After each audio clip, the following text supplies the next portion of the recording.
isang sorpresa po ang bumulaga sa mahigit 200 pasahero ng isang flight galing Singapore. Nakatanggap po sila ng pamasko mula sa isang airline company. Balitang hatid ni JP Soriano.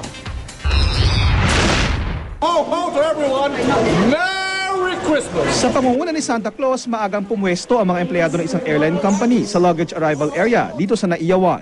Isang surpresang salubong kasi at regalo ang handog nila para sa mahigit 200 pasahero ng isang flight galing Singapore.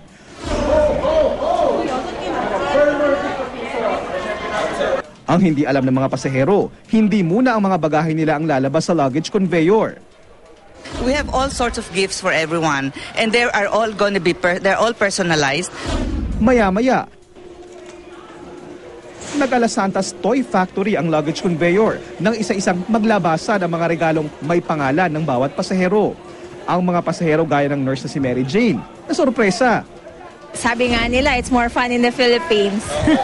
So talagang mas masaya pag nasa pamilya mo at saka sa sarili mong bayan. Nakilala namin ang overseas Filipino worker na si Edith na ilang minutong hinintay ang kanyang regalo. At nang makuha na niya ito. I got it! You got it?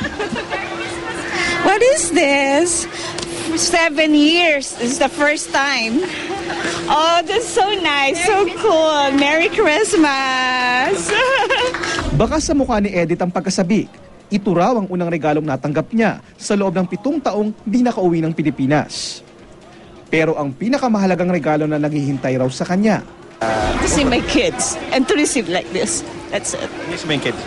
Yeah, I need so much. Pag nakita mo sila first time? Hindi ko.